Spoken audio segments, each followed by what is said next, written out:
gentlemen, distinguished guests, today marks a significant milestone in our commitment to driving green innovation and sustainable development. It is an honor to stand alongside our partners and visionaries as we launch a transformative movement that will empower climate-smart startups across the globe. We'll wait for the countdown now. And my audience, the round of applause, please. Yeah, when we get there.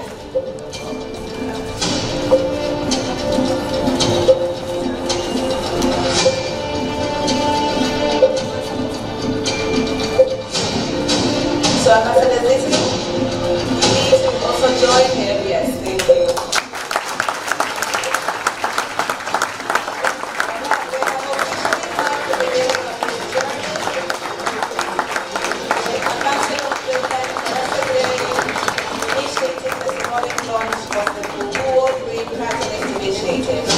Thank you so much.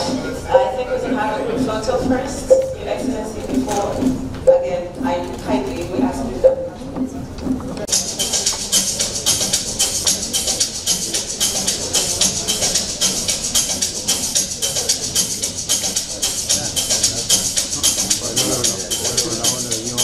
I was actually wondering on which side I should stand, and I would have felt more comfortable being a little bit to the left, being watched over by Martti, and not taking the big podium and pedestal, having the more modest one.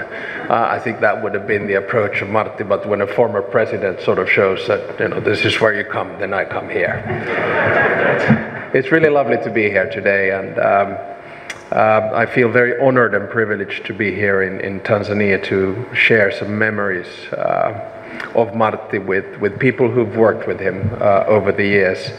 And it was lovely to hear Marco's words as well, his memories of being a young boy here from 1973 to, 1977. Those are quite formative years of a youngster at any time, and we have a very sort of personal identity-based attachment to Tanzania. Why? For us, Martti's career actually began here. You know, I was smiling when I was reminded that he came here as an ambassador at the age of 23. Our ambassador is sort of shaking her head, thinking, you know, how is that possible? But it is an amazing time, and I think the reason it was so formative for Martti was that he developed strong relationships of trust with so many independence movements and their leaders, of course, including SWAPO from Namibia. And we believe that these relationships played a key role when the UN General Assembly appointed him as the UN Commissioner for Namibia in January 1977. It was because of the discussions he had had when Marco walked across the living room with some determination. And of course, only in July 1978 was he appointed as the special representative of the Secretary General to Namibia. And this was really, you know, his first touch or opportunity as an assignment as a mediator. So, you know, we're talking about a man who is less than 30 years and giving a colossal task of mediating peace and eventually independence in Namibia. And that's why it's so formative. Now, the interesting thing is that from Dar es Salaam, Martti ended up being a peace mediator who basically mediated peace in 6 different decades.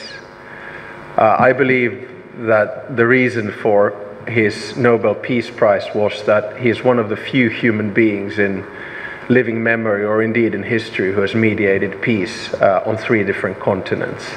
Namibia in Africa, Kosovo in Europe, and Aceh in Indonesia, Asia. And not only that, he did that with 3 different hats on. You know, the first hat was very much a UN hat. The second hat was when he was president of Finland, and the third hat was, of course, when he was running CMI, the Crisis Management Initiative, which he founded in the early 2000s after he left the presidency. And he quite often used to tell me that, listen, Alex, you know, I would have never become who I am was it not for Tanzania, or was it not for the opportunity he was given in the UN, and was it not for his status as the president of Finland.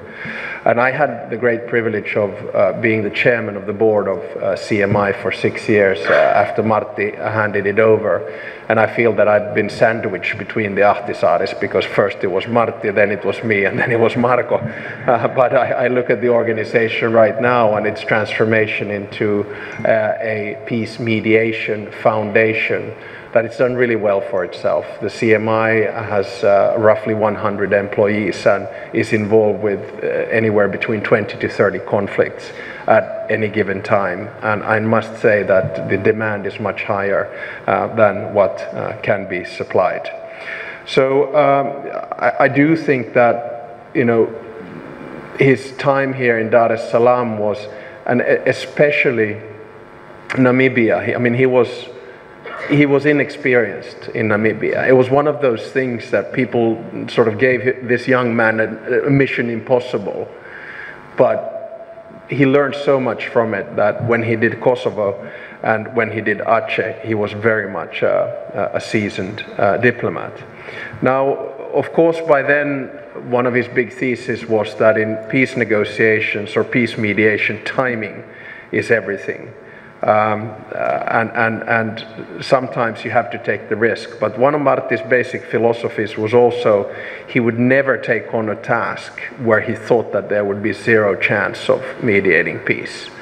So throughout his career, you will not see him just jumping from one mediation to another. He took on the big dossiers where he genuinely believed that the job could be done. In the beginning, you know, his task in Namibia, he joked around and said that his job was to tour the African capitals twice a year and then go back to New York and report on the developments, which were often quite minimal. Now, had anyone else said this, it might have sounded a little bit cynical, but when Martti said it, he was able to say so with optimism. And I think this particular skill, in other words, the ability to find hope in places and issues where others did not, made him an exceptional mediator. Now, what I wanted to do today is to look at Martti Ahtisaari and his career from 3 different perspectives, because I think we can all draw lessons from it. The first one is Martti as a person. The second one is Martti as a mediation professional. And the third one is Martti as part of modern history and geopolitics. So if you first look at him as a person, I'd characterize him with 3 very simple words, which I personally like as well: empathy, optimism, and realism. He often described himself as an eternal IDP, so internally displaced person. He was born in Karelia, which at the time was part of Finland, and now, after World War II, became a part of the Soviet Union. It was 10% of land that we lost in the Winter War and the War of Continuation. Happens to be the same region where my grandparents were born and where my father was born as well. But I think this sort of notion of an internally displaced person very much shaped his personality and worldview and contributed to his exceptional empathy. He was able to understand the emotions of the parties to a conflict and connect deeply with different types of people. And remember that in peace mediation, a lot of times it is about connection and about identity, that you show empathy to both sides, no matter what your fundamental feelings of the other side might be. And being an eternal IDP did not make Martti cynical or bitter. On the contrary, he believed that optimism is not only an attitude, but it's also a method. And I think sometimes in today's world, where we are quite easily prone to not only pessimism, but more fundamentally cynicism, which never leads to any solutions, I think we should take the lesson of optimism and empathy from Martti. He sort of understood that the way we see things has a significant impact on how they end up. So if you don't believe in a solution, you're never going to reach that solution. And this was his approach when he worked for more than 10 years for the independence of Namibia, wearing the different hats, and when often other people didn't believe that peace or independence was possible. Now, empathy and optimism were often combined with crude realism.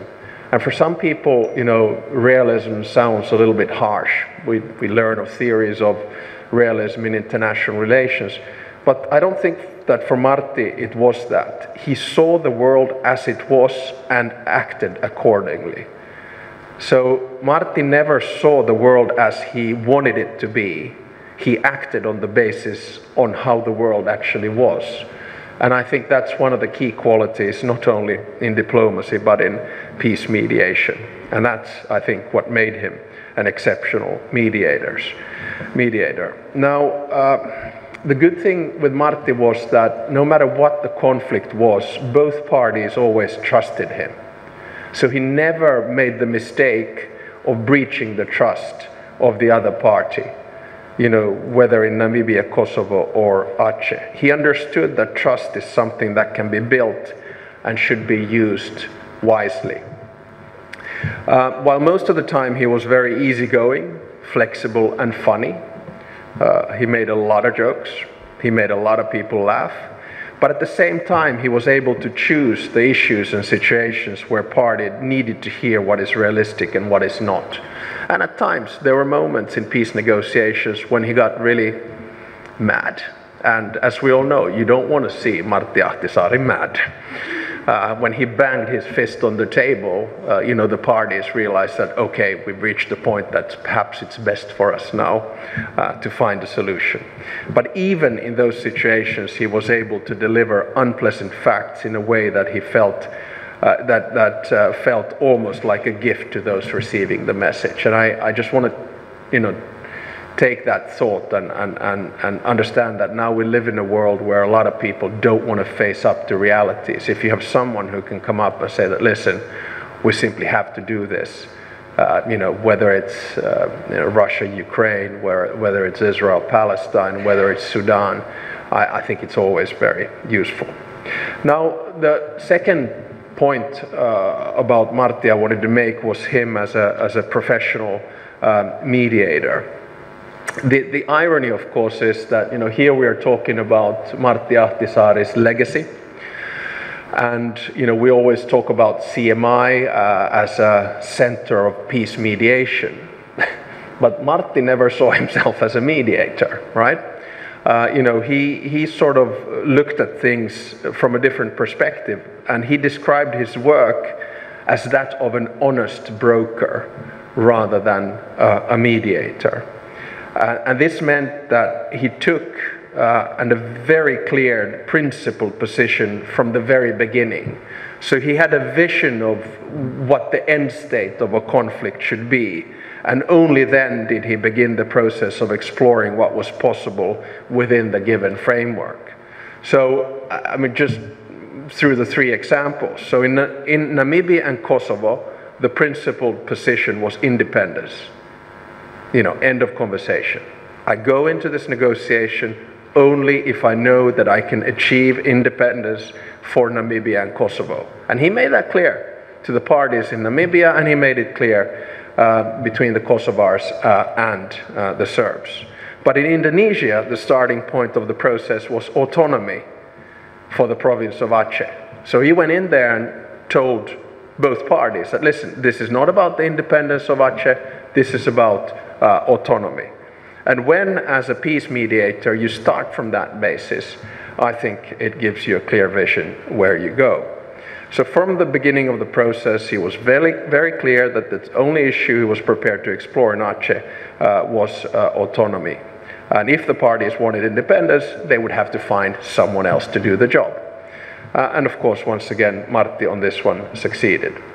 He actually believed that the best way to gain trust was to be completely open with the parties about his intentions, and then the parties could decide whether he was up to the task. So in that sense, Martti was one of these, very honest, straightforward, no-nonsense guys. And these principled positions were not about ideology.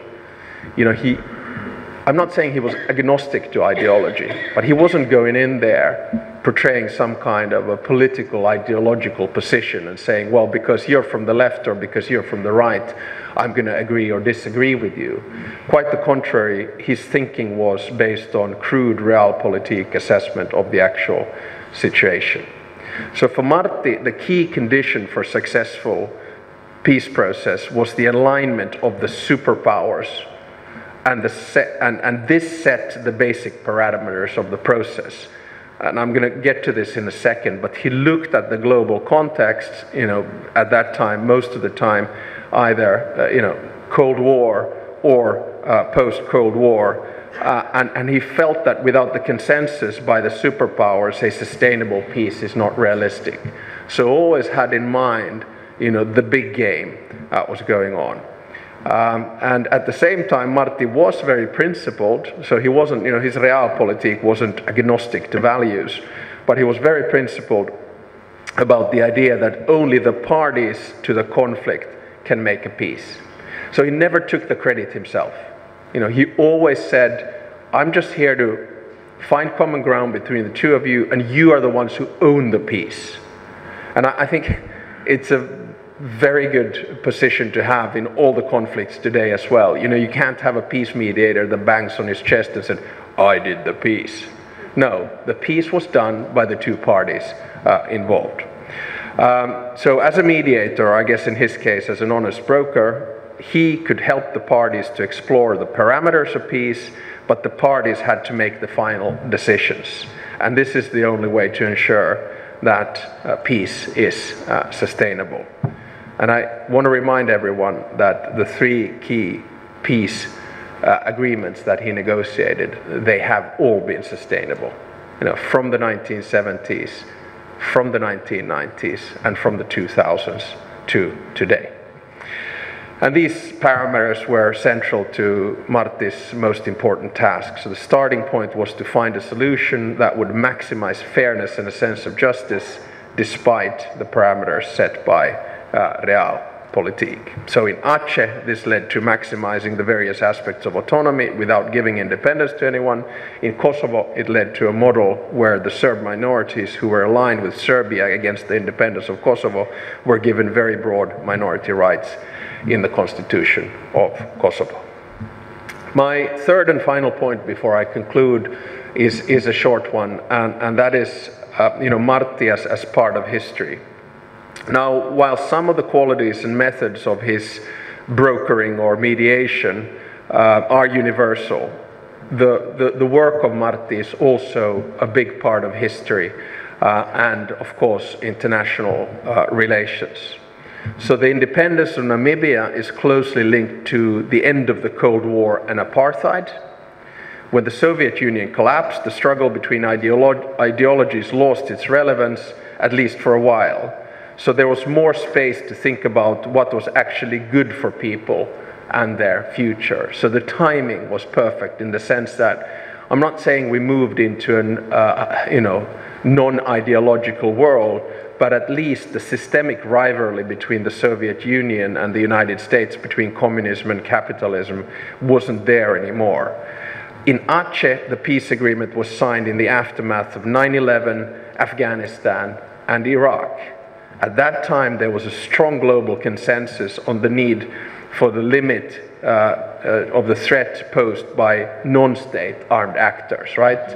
So there was this sense that state actors are not a threat anymore. It's non-state actors, terrorist organizations. Now I sometimes feel that we kind of have both, but that's another story. And in Kosovo, of course, the status process in 2006-2007 took place at a time when the relationship between the United States, Europe, and Russia started to deteriorate. So you always have to look at the context in which Martti worked. And there are parties, say in Russia, who are certainly not pleased with the peace in Kosovo. And there'll be parties elsewhere as well, but the bottom line was that Martti was always seen as a fair and honest broker. So let me conclude by noting that the most successful moments in Martti's career came at a time when we had more faith in global multilateral institutions and commonly agreed rules than we do today. And this is what the foreign minister was alluding to earlier. I think any time we are seeing a shift or a transition in a world order, which we are seeing now, as we saw after World War I, World War II, and the Cold War, there is a vacuum that emerges. So we know that the old order has died, but a new one has not been born yet. And when a power vacuum emerges, I'm not into physics, but I take your words at face value, someone is going to go and try to fill that vacuum. And I think we see that, you know, Russia's war of aggression in Ukraine, we see it in the Middle East in all different kinds of ways. And we see it in the African continent, where there's so much external meddling coming into mediation from different types of interests and parties, whether it's in Sudan, South Sudan, Sahel, Ethiopia, Eritrea, etc., etc. And when you get mediation which is purely transactional and interest-based, it's very difficult to get results, you know? And the big difference with Martti's time and today's time is that in Martti's time, there was a clear mandate. You know, Martti had a mandate from the UN. You know, Martti might have had a mandate from, you know, European partners or from the Americans and the Russians. And then he brokered the peace. But now, it's these organizations and different types of people. And if I may, I make no reference, but some of the peace mediators in today's world are completely out of their depth, completely clueless about what peace really means. They don't even understand the basic concepts of the difference between a ceasefire and a peace agreement. So, you know, I think we're in trouble. And in that sense, you know, we need Marttis. You know, we might draw a lot of lessons, but I think one of the lessons is that we need more UN, not less UN. And I would say that the lessons of Martti Ahtisaari are more important than ever. Martti never talked about the positions he held. He always talked about the tasks that he had been given and the need to treat people with dignity, to understand the limits and possibilities of the given context, and to find practical solutions to man-made problems are universal skills and qualities for anyone who is given the task to work for the common good. So long live Martti Ahtisaari's legacy. Thank you very much.